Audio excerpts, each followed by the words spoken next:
In the dark backdrop of history, 20 years ago, the Earth was chillin', minding its own business. Then, bam! Out of nowhere, gates just popped open and turned the world upside down. Peace? Never heard of her. A swirling, glowing gate appeared, looking all mysterious and ominous. It's like the Earth's version of a bad hair day, but way more chaotic. People witnessed the madness unfold. A lady looked up in terror, phone in hand, while another dude seemed just as shocked. Monsters were the new neighbors, but they weren't exactly borrowing sugar. The city turned into a monster mash. Creatures with fangs and claws were vibing in the streets, causing all sorts of mayhem. It was like Jurassic Park, but without the fences. Amongst the chaos, heroes were born. Some peeps discovered they had superpowers, thanks to those crazy gates. Awakened individuals became the world's new hope, but it was a hot mess. With chaos reigning supreme, society was like, what do we do? No rules, no guidelines, just pure pandemonium. Everyone was winging it, and it showed. In the midst of this madness, a young boy and his older brother were left orphaned. The elder bro took on the world to raise his little bro, becoming a hunter despite the odds. The older brother, gifted with awakening, made a tough call. School was out, hunting was in, all to ensure his brother, a young punk, had a shot at life. The younger brother, glasses on and looking curious, asked his older brother about skipping school. He was just a kid trying to understand the world. Big bro dropped the bomb. No more school, it's time to hustle. He had responsibilities now, and the school bell was no longer part of the plan. Standing at the doorway, the older brother faced his sibling. He had a backpack filled with hopes and dreams, ready to face the world for his little bro. Feeling the weight of the decision, the older brother pondered if all this was for his sibling. Sacrifice was a heavy burden, but love kept him going. All right, folks, it looks like our main character here isn't exactly the top of the class when it comes to hitting the books. But hey, they've got their life sorted out early. Someone's giving them a gentle pat on the head, probably as a sign of encouragement or just friendly support. You know, like, don't worry, you'll get through this. As the scene shifts, we see a young lad asking about when they'll be back, wondering if it'll be late. This kid might be missing them already, or perhaps they need to plan their evening around the return of the mysterious character. There's a room for me too? Wow, raising a younger brother sounds fun now. A mysterious figure seems to be excited about having his own space and taking on the role of a guardian. You've been through a lot, Min-sejun. A sense of empathy fills the air as someone acknowledges the trials and tribulations faced by Min-sejun. You're the one who went through all the hardship. Seeing you joke around like this, it really feels like you're my brother. The conversation deepens, and one brother expresses his admiration for the other's resilience, jokingly affirming their brotherly bond. Young, do you know how long I've been looking for you? Where on earth have you been all this time? The long search and yearning are finally addressed as they confront the elusive time that has kept them apart. Let's sit. I've got 100 years worth of stories to tell. A moment of camaraderie as they prepare to share stories that span a century, with one brother playfully tousling the other's hair. Snacks and drinks are laid out, setting the stage for a bonding session over tales from the past. So, to sum it up, as they sit at a table laden with snacks, the scene is set for a deep dive into the adventures they've experienced. 10 years ago, the moment you defeated the fourth Demon King, you were transported to another dimension by the artifact the Demon King possessed. The story unfolds, revealing a battle that led to an unexpected journey to another dimension thanks to the Demon King's artifact.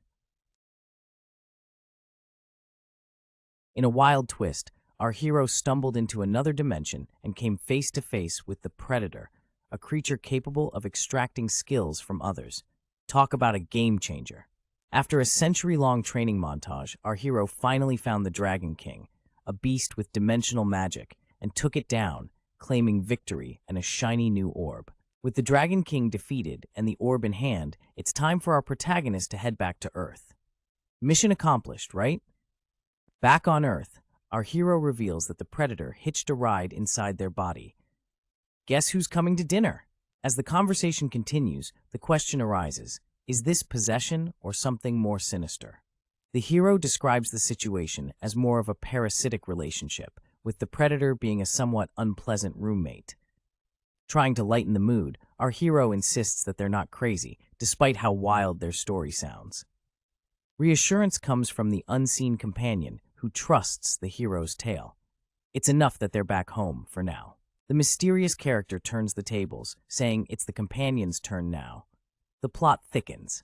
The focus shifts to a wiki page on President Choi Dae-soo, sparking a fiery question about how this dude. After someone mysterious vanished, Choi Dae-soo, the sly dog, shamelessly claimed victory over the fourth Demon King.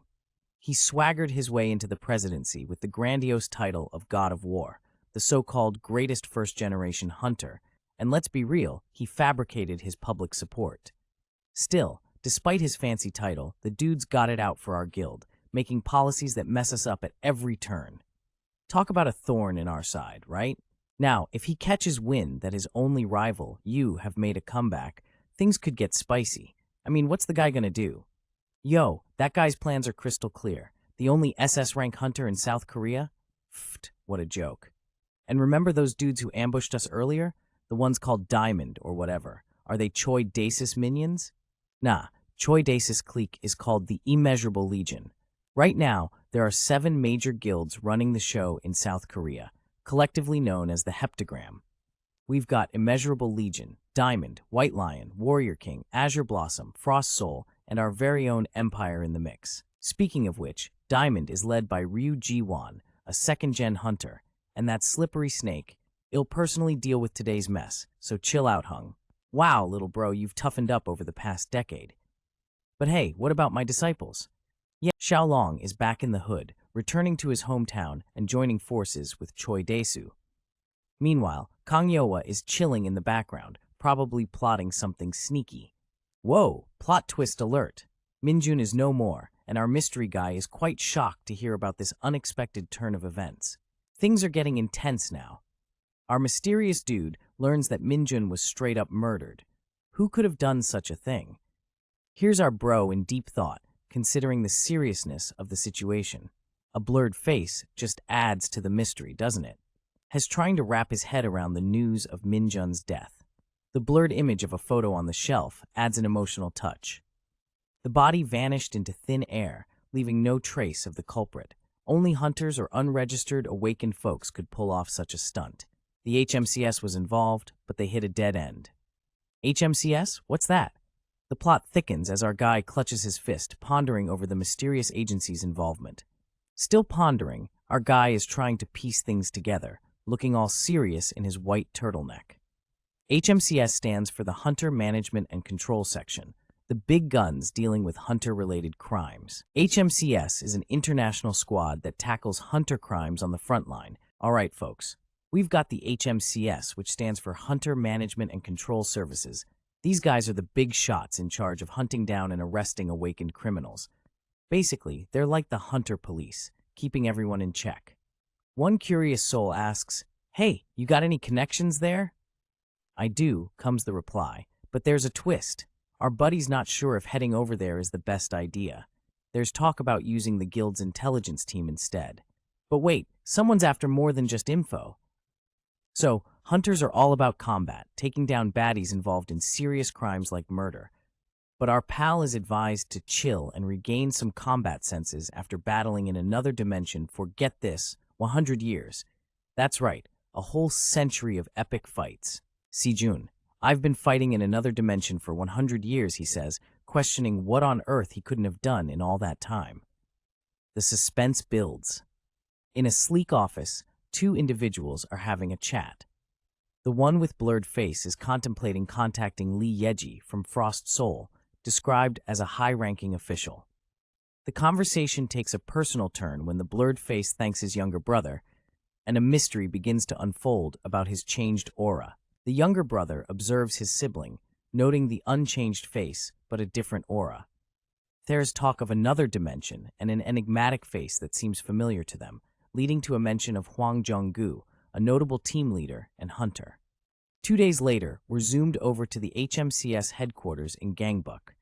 The shiny building stands tall as the setting for a scene where tensions are rising among the team members.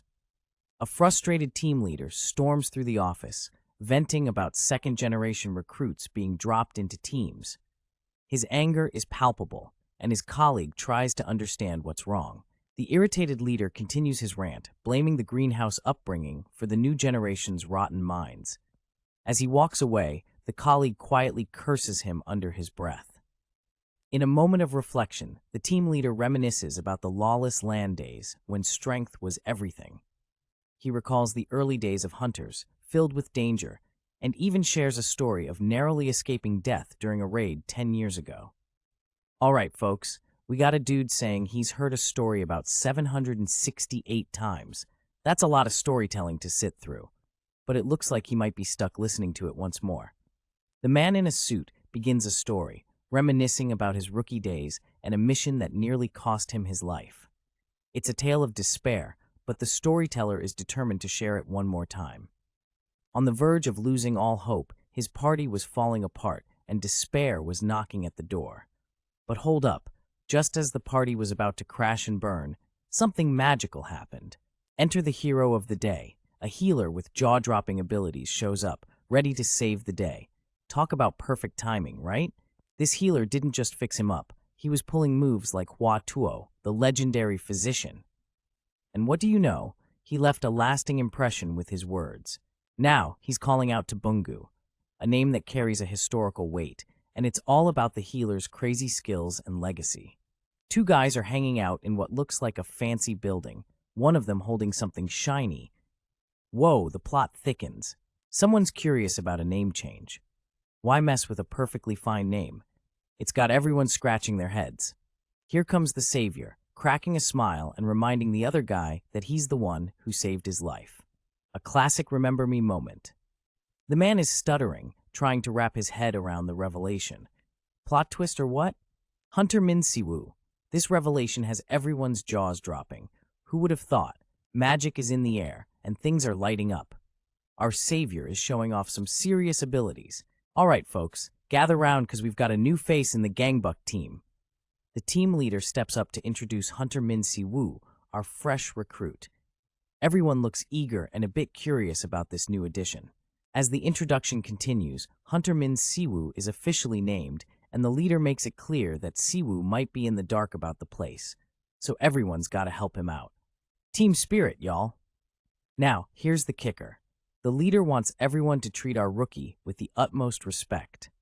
But wait, there's some whispering going on. Someone's questioning the leader's sudden change in tone. What's up with that? Seems like there's more to Siwoo than meets the eye. The team leader's earlier reaction hints that Siwoo ain't just your run-of-the-mill recruit. Things are getting intriguing. Kim Sung-a gets called out by the leader, causing a little jump scare moment. The leader's got that intense look, and Sung-a can only muster a shaky yes. What a day. Finally, the leader announces that it's time for a briefing session for our newcomer. Everyone's got to follow him into the meeting room. It's showtime for... There is a commotion in the office hallway about a 3-star recruit joining the team. The office is buzzing with curiosity and anticipation, and you can almost hear the whispers and see the raised eyebrows. The room is filled with tension and curiosity as the team gears up for the arrival of the new recruit. The manhwa title is displayed, setting the stage for what's to come. A brief pause before the action unfolds. Hunter Min Siwoo is settling in, and he's offered a choice of coffee. He's keeping it simple with a mixed coffee as he prepares to dive into whatever chaos the day holds. Min Siwoo's request for mixed coffee is met, and the team prepares to get to work with him. The vibe is casual yet professional as they discuss their tasks around a table. Uniforms are being handed out, and the team is getting ready for deployment. There's a sense of urgency in the air as they try to get everything in order. Kim Sung-a is in a bit of a pickle, wondering what exactly she's supposed to brief the new recruit on. The team leader assigns her the task of summarizing data from the past 20 years. The scene opens in an office setting with a man whose face is blurred, sitting pensively, has dressed in a sleek, dark suit, giving off serious business vibes. You can almost hear the gears in his head turning as he stares at the open laptop in front of him. Shock and awe fill the room as a colleague with green hair and glasses exclaims about the enormity of the task at hand. 20 years worth of data is no joke, and to top it off, they need to report to the Hunter Association. Sounds like a whole lot of work. Things get a little heated as another colleague, looking sharp in a white lab coat, calls out the green-haired worker for making excuses. Apparently, they've been around long enough to handle the task solo. It's like, hey, step up your game. Amidst the tension, a character reassures Hunter Min Siwoo that their data manager, none other than the fellow with the dark suit from earlier, will sort everything out with absolute efficiency. This dude's got a reputation. The blurred-faced character, presumably the data manager, is in disbelief. Did the team leader change without them knowing? Meanwhile, another character asks Siwoo about the specifics of Killed, confirming they're focusing solely on people. Back to the green-haired data manager, who is diligently tapping away at a tablet. They're on the hunt for information, and you can feel the determination in the air. The dark-suited character lays down the law. They want cases recognized as murder by HMGS1 and a list of unidentified hunter murderers. The stakes just got higher, folks. As the conversation continues, the difficulty of killing an awakened individual is highlighted. The scene is set with an air of mystery as we delve into the investigation surrounding the murder of Min Jun, a high-rank hunter. Whoever took him down must be a professional, and there's talk of digging into records of awakened individuals. The priority right now? Find the culprits. Inside an office, there's a sense of urgency. A character, whose face is a bit blurred, is discussing where to send the requested information. It's got to be quick. Send it to the phone for now. A person, possibly a team leader, enters the scene with a request for support from the police. Seems like there's a turf war with gangs and awakened members. Uh-oh, things are heating up. Another character jumps in, questioning if the police can handle these low-rank thugs. But wait, one of them is Cerberus. That's not just a regular gang, folks. Yep, Cerberus is back causing trouble again. The team is not happy, as they seem to have a history with these troublemakers. A member of the team is curious, asking what Cerberus is. The answer? The scene opens with a character whose face is blurred, dishing out some serious tea about a crime syndicate that's operating on a whole different level compared to regular gangs. This ain't no small-time operation. We're talking weapons trafficking, contract assassinations, and the shocking suspicion that they're trafficking hunters. It's a lot to process, and it seems like the police might not be able to handle this mess solo. Another character, whose face is also blurred, enters the fray, questioning the hunter trafficking bit. He seems ready to jump in, asking Byung-gu to take him along, indicating some level of involvement or eagerness to tackle this situation. Yet another blurred face appears, holding a phone, perhaps listening in or getting briefed on the situation. This character appears to be part of the conversation and is likely gearing up for what's to come. This character, with the blurred face, has a moment where he insists his name is Jung-gu now because he changed it. But there's a playful vibe as he seems to relent and will accept being called Byung-gu if his companion insists. It's a light-hearted break amidst the serious convo. The blurred face of a character is seen with some enthusiasm, ready to take action and go together with his comrades. It's clear has got some pep in his step, ready to tackle this trafficking mess. A quick reminder that even rookies need to go through some training is dropped, suggesting that perhaps the character with the new name might need a bit of prep before diving headfirst into the fray. The scene shifts as the blurred face of Jung-gu, or Byung-gu, shows him putting on his jacket, seemingly preparing for what's next. This suggests action is imminent, and he's getting ready to face whatever comes. The page shows a cutoff with a promotional message, a quick breather before the next intense moment. A quiet panel with a faint image of a room, possibly a setting for upcoming events. It's like the calm before the storm, the staging area for what's about to unfold. All right, folks, we're in a room that looks like it's hosted a wild party and forgot to clean up. There's a guy on the floor, looking like he just had a rough day, and another guy standing over him, dissing the Warlord Reaper's elite forces. He ain't impressed at all. Enter another confident fellow, grinning like he just won the lottery, claiming that those forces don't stand a chance against Iserbarus' shield. He seems pretty pleased with himself. We've got Kangho in the house, the second in command of Cerberus, chiming in with a cheer from another dude, hyping him up like he's the main event. Jikin, rocking some red hair and a cheeky grin, isn't too happy about being left out. He brags about slicing up half the enemies with his fancy flesh-cleaving blade. Check out Jikin's gear. He's got some wicked claw-like weapons on his arm, ready to shred anything that dares to cross his path. Feeling a bit left out, Jikin challenges Kangho to a fight, promising hell surpass him someday. There's some serious bromance vibes mixed with rivalry here. Kangho laughs it off, wondering what the crew would do without him. He's glad he ditched his hunter gig for this wild ride with the organization. Kangho praises the boss's eye for people, while the crew gets pumped about marking their territory. They're ready to claim this place for Cerberus. With a big grin, Kangho declares that from today, this place belongs to Cerberus. Looks like they've got big plans for their new turf. Boom. It's like the 4th of July, but on steroids. Someone's trying to turn everything upside down, and not in a fun way. Explosions everywhere. Here's our guy, looking all determined and fierce, ready to take on whatever's causing the ruckus. Smoky chaos ensues, with a hint of destruction in the air. Things are getting wild, and it seems like something big is about to go down. A red-haired character is questioning if there's a warlord reaper left behind.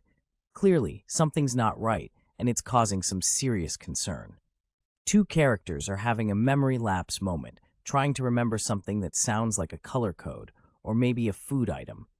Their banter is almost comedic amidst the chaos. A close-up of someone wearing an HMCS uniform, which seems to be significant in this crazy scenario. Red-haired dude is freaking out, asking if our fierce guy just killed someone and warning him about messing with HMCS. Fierce guy ain't having it, telling red-haired dude to deal with it himself. He's got bigger fish to fry. A new character enters the scene, questioning fierce guy's experience with killing hunters. Things are getting even more complicated. All right, folks, picture this. You're chilling in a room that's seen better days, and out of nowhere, a dude with a face like he's just seen a ghost pops up. The floor's decorated with some unfortunate cucumbers, and you're thinking, wow, someone's salad day gone bad. Meanwhile, another character strolls in, looking like Hez ready to drop the hottest mixtape of the year, saying, show me what you got. He might as well be a judge on a talent show, right? Then there's this bloke, scratching his head, wondering who's this new kid in town. It's like spotting a rare Pokemon in the neighborhood. Things get a bit spicy as two guys with fists clenched are like, more importantly, what kind of idiot walks in here alone? Well, someone's asking for trouble, I guess. A tense moment follows as one guy is like, Hung Nim, with a face that screams, oh, snap! There is something odd in the air as one of them says, weird. I swear I just heard the sound of a skull cracking. But hey, if someone wants a show, they better be ready for some action. Then we hear, welcome to the River Styx, you son of a bah! Someone's throwing shade like it's sunny. And bam, we got a skill activation, folks. An invisible full-body armor forms around a character, making him look like a superhero ready to save the day. Talk about leveling up. Things heat up as chaos erupts, with characters jumping into action, one of them shouting, kill him! Oh boy, it's about to go down. The scene is super intense, with one character literally on fire, like not metaphorically, but surrounded by blazing energy. Hez getting ready to land a punch, or maybe some epic move. Below, there's another dude, completely shadowed out, looking like he's about to face the Fury. Okay, this is just a moment of sheer darkness, like no one's home. We've got a panel of pure blackness, which could mean someone got knocked out or we're just transitioning to another scene. Suspense is killing me, man. Suddenly, we're hearing a voice saying, huh. This person is utterly baffled, maybe even a little dazed. They were just throwing fists a second ago, and now they're like, what the heck is going on? Plus, there's a hint about someone across a river. What kind of mystical stuff is this? Boom. Just like that, we spot someone across the river, and guess what? It's Grandpa. This guy's having a wait, what moment, seeing his grandpa chilling across the water. Is this a dream or some sort of astral projection? Who knows? Grandpa's doing some hand gestures, but our hero's confused as ever. Are you calling me over or telling me to stay?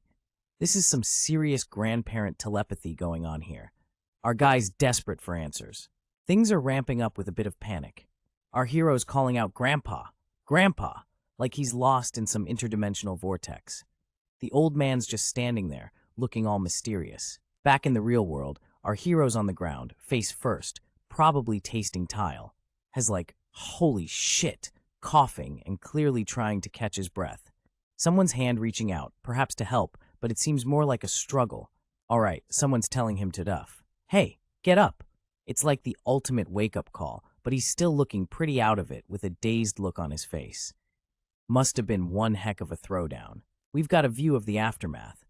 There's another guy chilling on the floor, probably as knocked out as our hero.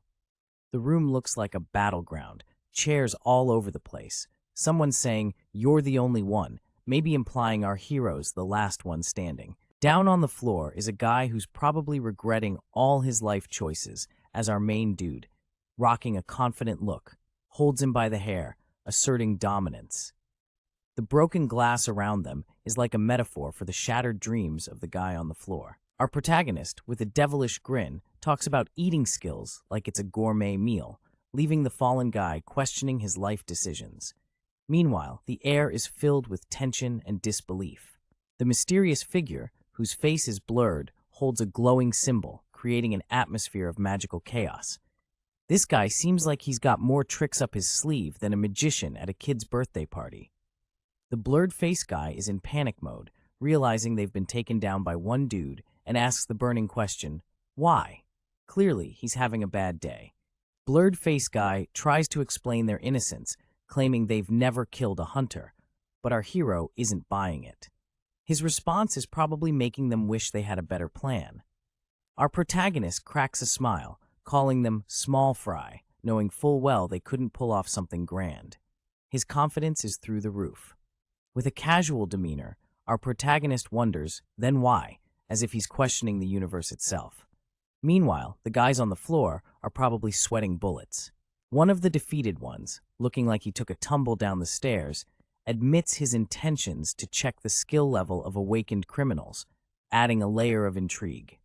Our hero, with a smirk, decides to take out the bad news preemptively, showing he's got a keen eye for troublemakers. He's all about keeping the peace, one knockout at a time. Min Siwoo, the hunter, is being checked up on as someone asks if he's okay after securing the upper floor of a club. Apparently, he went solo, which got his teammates worried sick. The concerned teammate continues, expressing their worry since Siwoo insisted on going alone. Clearly, there's some trust issues there. Siwoo notices the team finally finished their job and sarcastically mentions they took their sweet time. Seems like Hez the kind of guy who doesn't like waiting. He casually mentions keeping one of the bosses alive for reasons unknown, while the rest were taken care of. Talk about efficiency. The team discusses how technically arrests should be a priority, but preemptive strikes are allowed if attacked first. Siwoo's actions seem to fall under those guidelines. The protocols require agents to wear body cams for justification purposes. Seems like Siwoo might have forgotten this little detail. There's a realization that Siwoo wiped out the enemies with a blank expression, raising questions about his merciless nature. Known as the Mad Dog, he seems to live up to his reputation. Siwoo sheepishly admits to forgetting the body cam due to his probation period. Guess he's not quite. All right, we've got someone asking for a cover-up. You know, classic help a buddy out moment. Seems like things are about to get a little sneaky. Now, things are getting a bit dicey. We've got a guy confirming the request for cover while pointing out the blood on his clothes. Yep, he's claiming self-defense, saying they hit him first. Sure, buddy, whatever you say. There's a nervous dude hiding under the table, probably wishing he could teleport out of there. The tension is real, folks. Okay, someone is really convinced about the blood story, even throwing a little sarcasm in there. That's obviously someone else's blood, they say. Yeah, right. We're getting some juicy news here. Cerberus got annihilated, and Jiken, the third in command, is dead. This sounds serious, like a game-changer moment. Red hair, glowing red eyes, and a phone call. Someone's just heard the news, and they're asking for a repeat. Who died? Things are heating up. Meet Gut, the A-rank hunter from the Red Light Guild in Hong Kong. He's got this cool, glowing arm gear, and he's probably not someone you want to mess with. Blank space, folks. Maybe a moment to catch your breath, or let the suspense build. Detective Prez X-Files is here with some sneak peeks from the next chapter. We've got a cute little bat-like creature ready to spill some beans. Stay tuned. The scene opens with a mysterious character, partially hidden from view, teasingly asking, "Me?" The setting is a bustling city street, with the sun casting dramatic shadows. The enigmatic figure finally reveals himself, declaring with a smirk, a madman. The intrigue builds as he hints at the chaos to come, leaving viewers hanging with a playful challenge to ask questions in the comments. Alrighty, folks, we're kicking things off at the airport. There's a bunch of serious-looking people strolling in, and we see the sign for Gate 1. It looks like someone important has just landed. Enter Hunter Gut, straight from the Red Light Guild in Hong Kong. Has got an entourage, and they mean business. Has greeted by Lee Jun-young from the South Korean Hunter Association, who offers condolences and gets right down to business. Lee Jun-young informs Hunter Gut that the body of suspect Ji-ken is being held in the Hunter Forensic Department. It's time for Hunter Gut to get involved and confirm the identity. Our man, Hunter Gut, is taking this all in stride, but he's got questions. The dude's asking about his brother, wanting to know what happened. The plot thickens. Lee Jun-young drops the info that the body is in the forensic department. Hunter Gut needs to follow the necessary procedures before heading to his digs.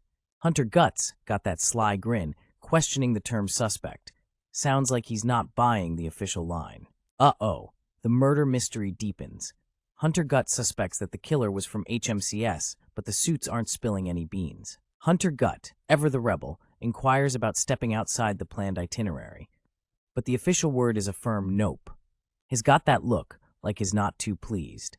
Hunter Gut is clearly unhappy with the restrictions placed on him. And finally, the rules are laid down. No stepping out of line, or else Hunter Gut will be expelled under international hunter law. It's all about playing by the book. With the rules set, they head off to the forensic department. Hunter Gut's got some meet our fiery red-haired dude. He's got that. I'm annoyed, but too cool to show it look. He's chatting it up with a mysterious group, talking about some serious incense-burning business. Looks like they want him to light it up and bounce, but there's more to this smoke show. Ryu Yenfang is on the scene. This guy's got a mission, and it ain't just burning incense. He's got revenge on his mind, whispering Ryu like it's gonna unlock some serious vengeance vibes. The group walks away, leaving behind a tense atmosphere. The dialogue heats up with a simple "yes, senior," and "find it." Whatever they're looking for, it's clear our red-haired hero and his crew are on a hunt. The tension's thick, like trying to find Wi-Fi in the woods. Ryu Yenfang gets a little spotlight, reminding us he's a B+ rank hunter from the Red Light Guild's Shadow Division. He's got his mind set on avenging his brother's death. You can feel the determination, like he's about to take on a whole season of drama. As we move forward, the ominous words, "Wait for me, that bastard who killed my brother," echo through the air.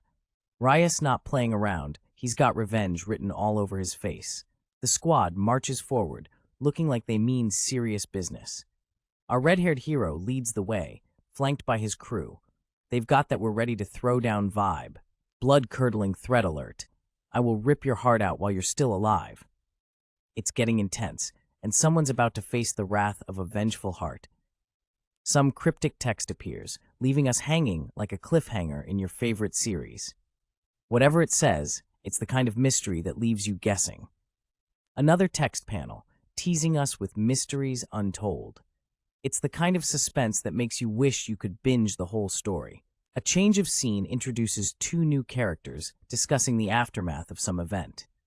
They're checking if everything was taken from someone's belongings, setting up a new plot twist. These two characters stand in the hallway, dressed sharply, pondering over their conversation. It's a new chapter in the story, ready to unfold more secrets. A detective in a suit, holding a file, mentions how 2 days after Minjun was murdered, his entire house was completely cleaned out. That's suspicious, right?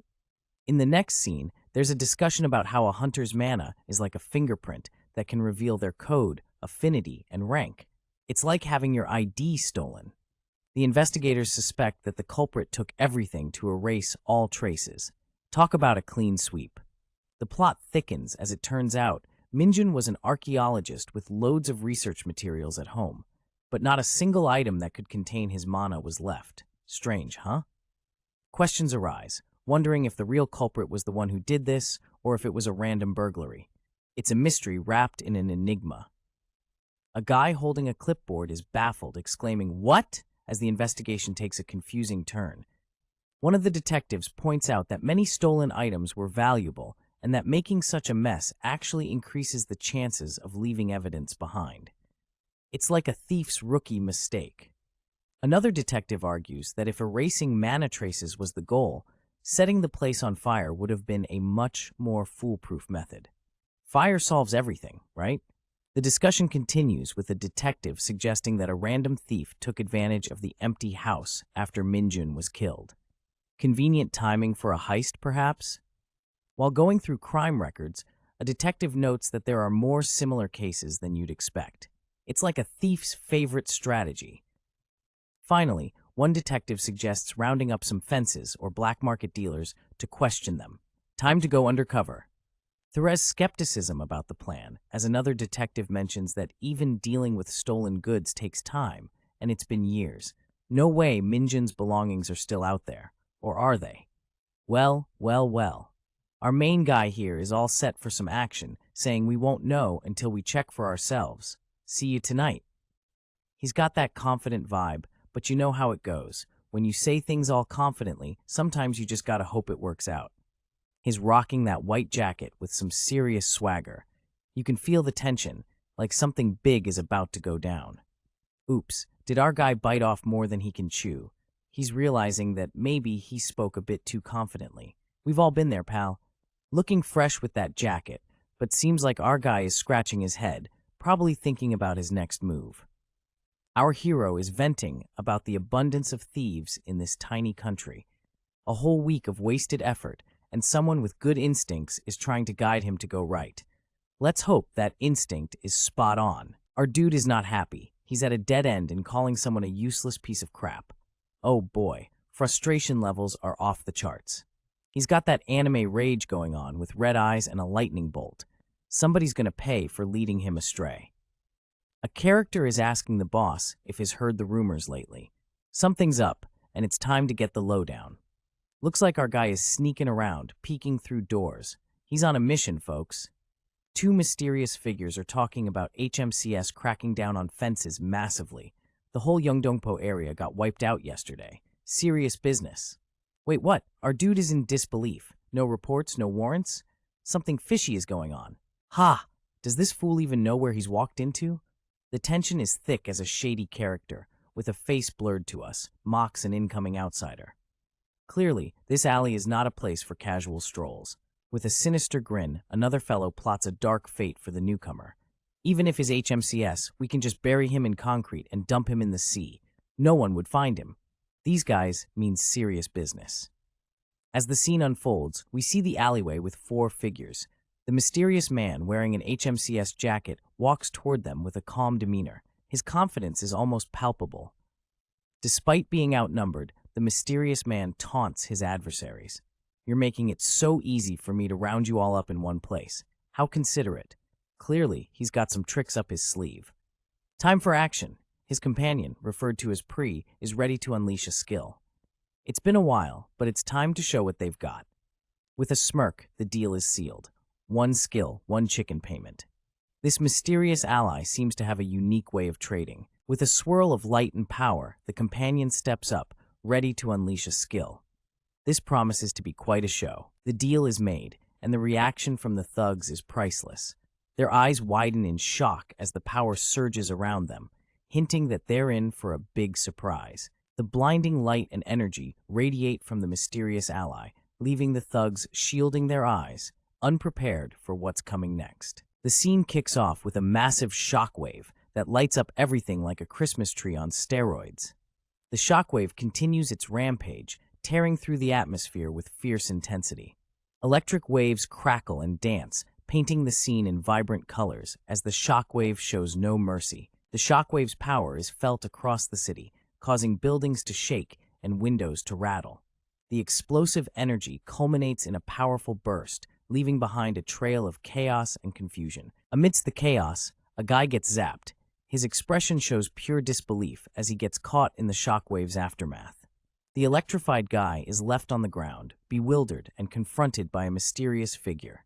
Shocked and confused, The guy is seen trembling, looking for answers to the bizarre spectacle. With fear in his eyes, he asks, "Who the hell are you?" seeking clarity amidst the chaos. A shadowy figure emerges, smirking. Check out this guy with a cheeky grin, looking like he just pulled off the ultimate prank.